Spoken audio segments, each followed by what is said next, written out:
selama tidak memaksa dan merugikan orang lain dan tidak memodifikasi agama yang sudah ada. Benar sekali. Itu tidak menyinggung ya. agama-agama yang terdahulu Iya. seperti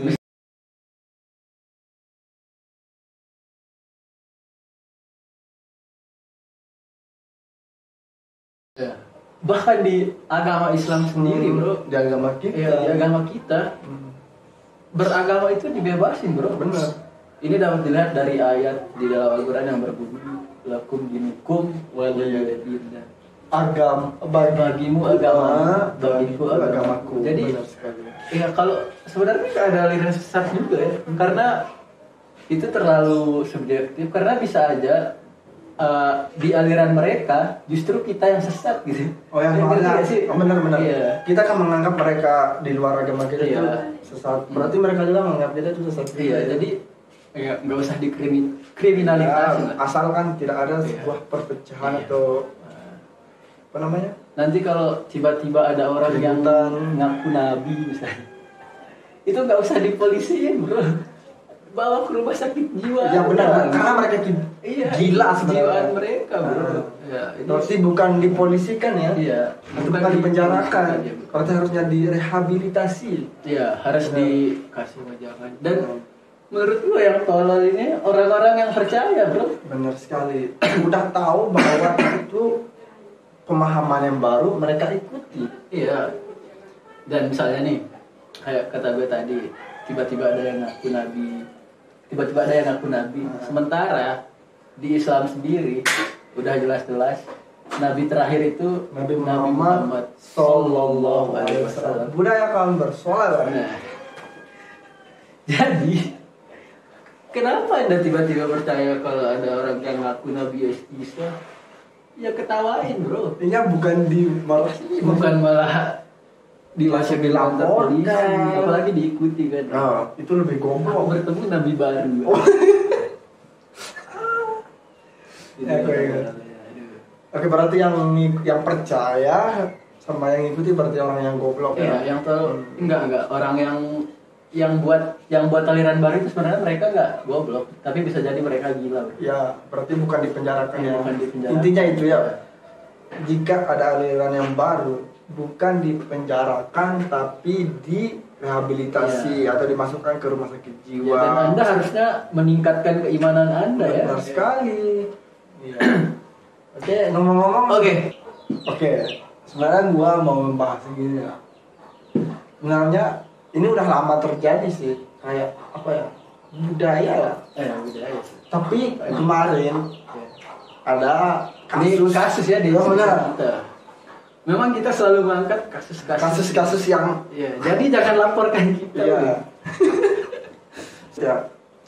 Sebenarnya kayak 1 mingguan kemarin kasus ini ada seorang ustadz ini tokoh agama ya, dia tokoh agama. Depan karena kita itu soalnya terlalu sensitif untuk membahas ini sebenarnya. Tapi apa, bro, demi mewakilkan teman-teman kita dapat pahala. Mungkin pacarnya ditikung ustadz. Oke, jadi sebenarnya gini, ada seorang ustadz menikahi seorang gadis. Ustadznya kan ada ustadz muda nih atau ustadz tua. Ini ustadznya muda, tua atau tua. Kayak udah tua. Kayak umuran ini ya 40-an. Ya, gitu. Terus yang cewek masih gadis, men. Kayak usia 25 sampai 26 gitu. Terus. Ceritanya gini. Seorang ustadz menikahi gadis ini, tapi dia udah nikah. Ustadznya udah nikah, punya istri. Udah menikahi si gadis ini. Gua takutnya gini loh. Gue ngerti. Lu paham kan? Gua takutnya gini. Agak serius nih, bro. Bener, harus harus saya utarakan. Lanjut. Soalnya ini sangat mengganggu pikiran saya. Takutnya ini adalah sebuah kebiasaan yang akan terus berulang kali ke depannya. Soalnya ini seorang ustadz loh ya, udah punya istri, nambah lagi. Sebenarnya poligami itu sah. Oke, gue ngerti nih maksudnya. Sah dalam Islam. Mungkin gini ya maksud lo. Ya mungkin lo takut kalau nantinya terus menerus orang-orang akan apa ya, memanfaatkan privilege-nya sebagai tokoh agama itu ya, dan mengatasnamakan agama. Ya, itulah maksud saya. Untuk mempersunting gadis-gadis belia ya. Saya sangat terima kasih karena dia telah menjawab pikiran saya. Benar sekali. Itu yang saya takutkan. Iya bro.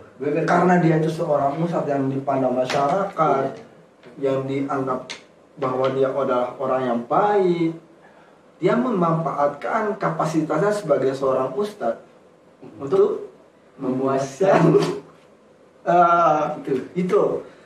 Sebenarnya kan gini kan. Tapi kalau gadis jamaah ini misalnya sama-sama suka, misalnya ustadznya pacaran dari pas umur 30, pas ceweknya umur 10. Gak mungkin ya. Tapi intinya kalau suka sama suka nggak apa-apa. Cuman ini biasanya ada unsur paksaan. Misalnya ustadznya ngerayu orang tuanya dulu. Iya. Berarti dia si orang tuanya berpikiran bahwa wah, anak saya dinikahi seorang ustadz. Kita punya tumpangan. Auto surga. Bukan kayak gitu, ibu-ibu, bapak-bapak. Ya lebih baik nikahkan anak-anak Anda dengan kita. Enggak ya. Oke. Takutnya gini loh.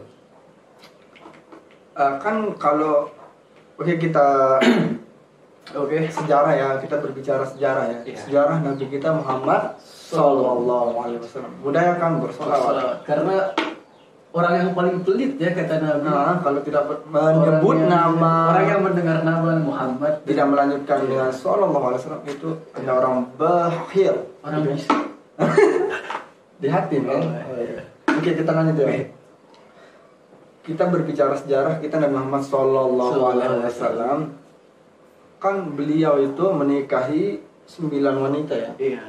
Nah, tapi bedanya dengan yang sekarang, Nabi Muhammad SAW menikahi mereka karena tujuannya beda ya.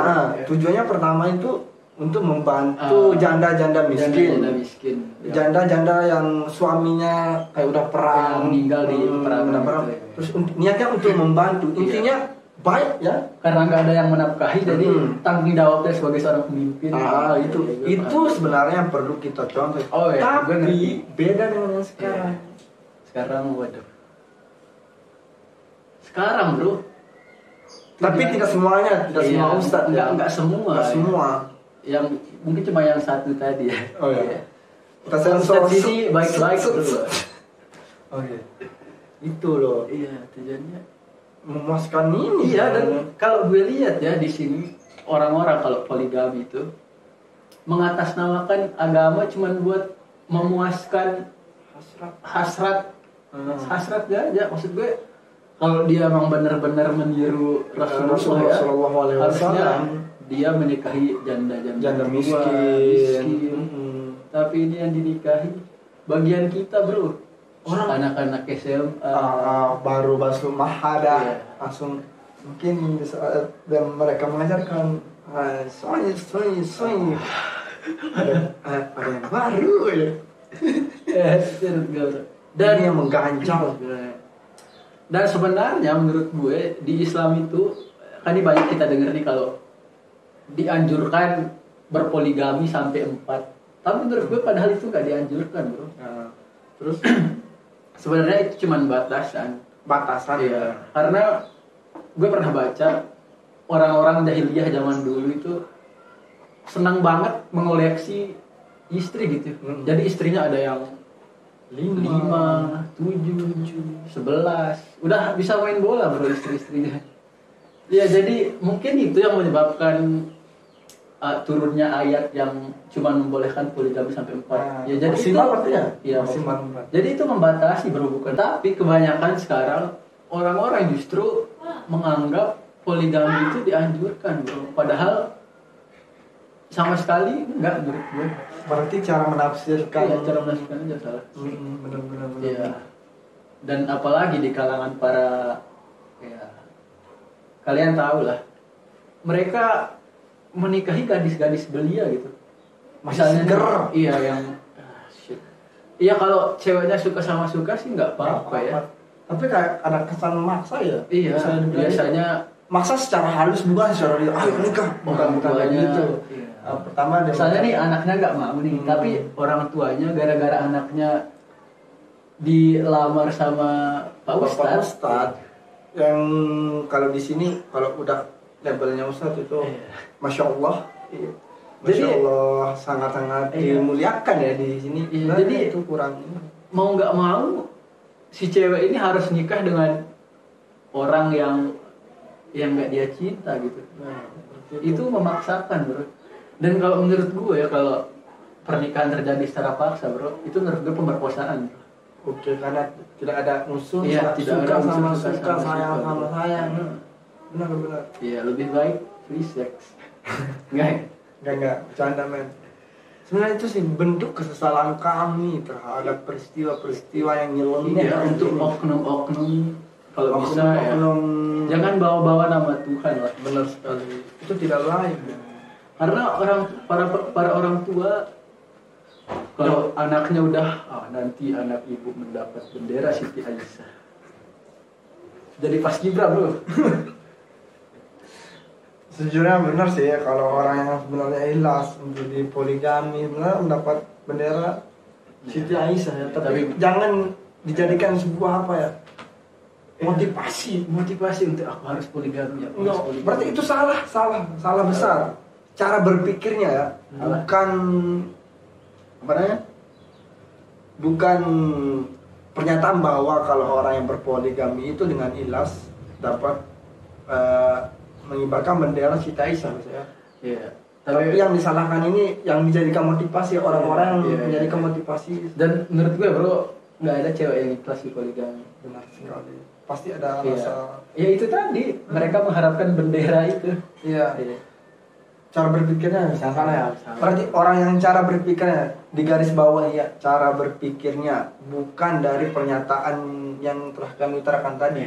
Kalau orang-orang bilang nih, ya, poligami itu mencontoh Nabi, bro.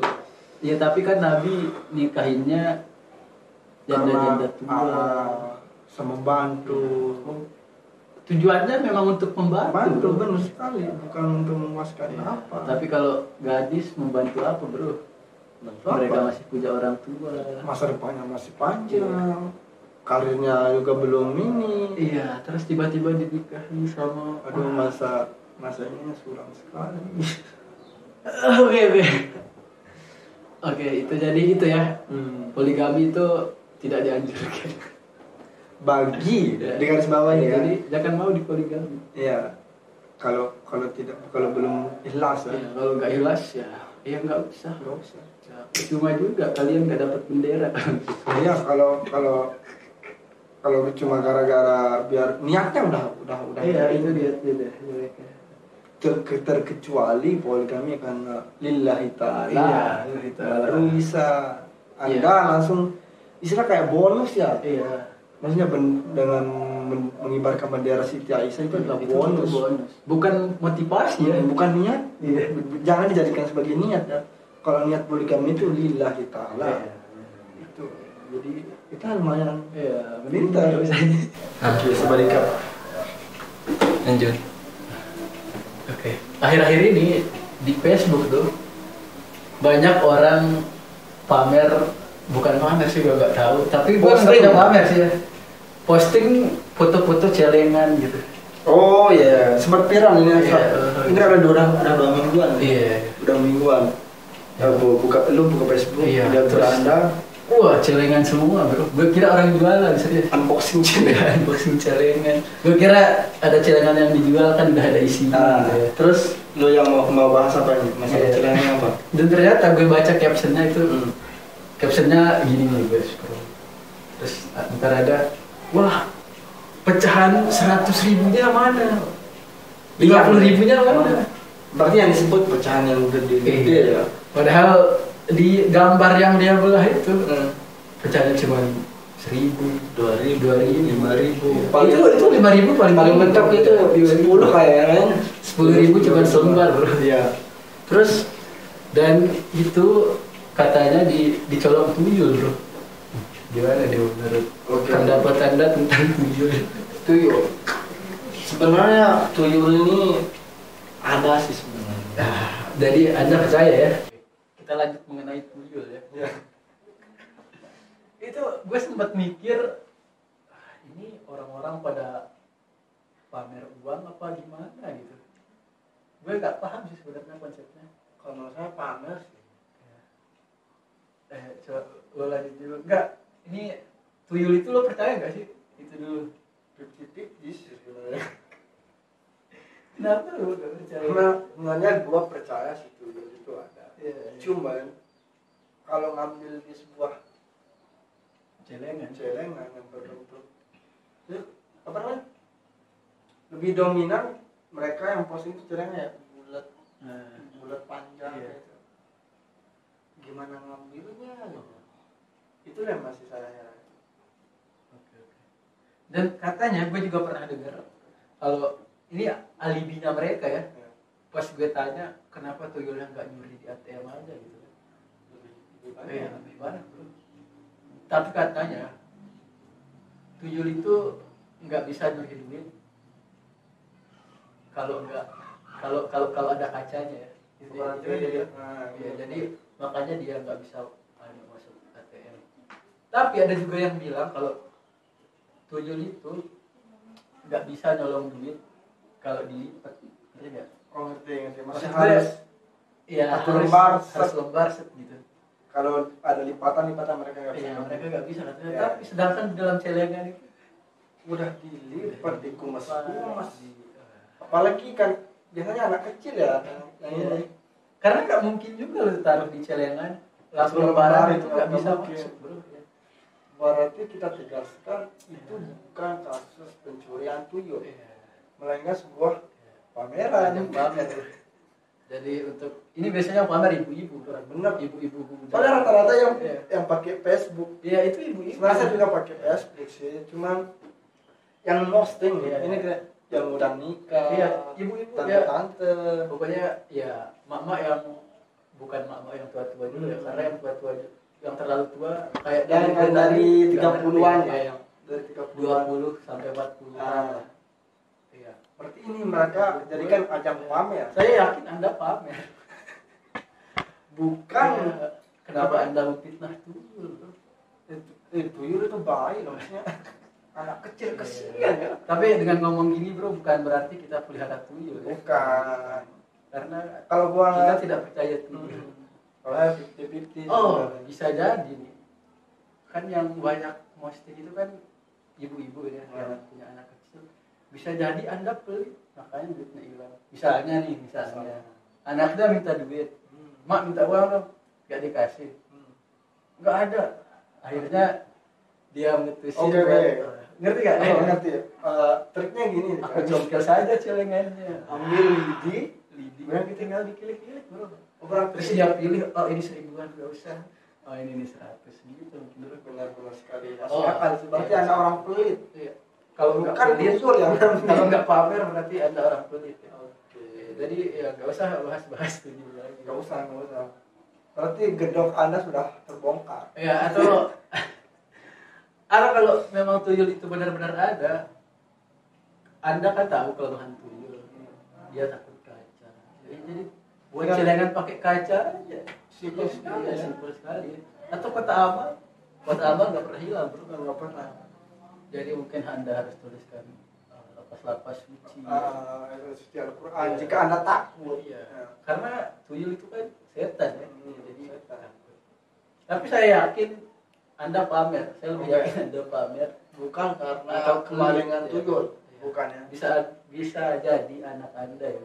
Oke. Berarti kita sudah puas dengan jadi yang mengganggu pikiran kita selama 1 mingguan lebih. Iya. Jadi buat teman-teman yang bosan lihat tuyul ya itu Anda bisa simpulkan kalau orang-orang yang pamer foto celengan adalah orang-orang pelit, bakhil, orang-orang kikir ya, yang uangnya lebih baik dipakai beli kuota daripada ngasih anaknya. Tapi benar bro, ini kasusnya kadang banyak bro. Anaknya minta jajan, uangnya dipakai beli kuota.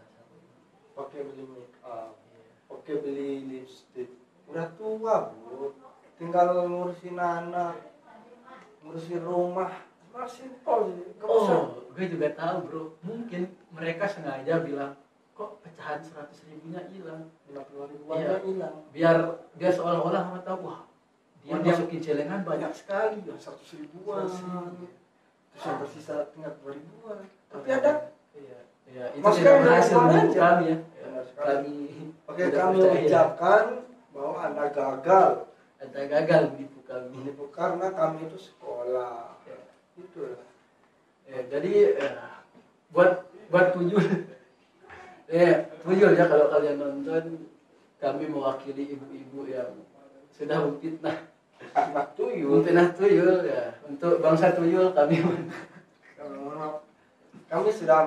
berdua sudah menyelamatkan kalian, menyelamatkan reputasi kalian sebagai tuyul. Ya, jadi gitu ya. Tidak ada tuyul, ada hanya ibu-ibu pelit dan pamer. Benar sekali. Oke ya, mungkin ya aja. Karena lehernya udah nggak enak juga ya. Oke, kita closing aja men.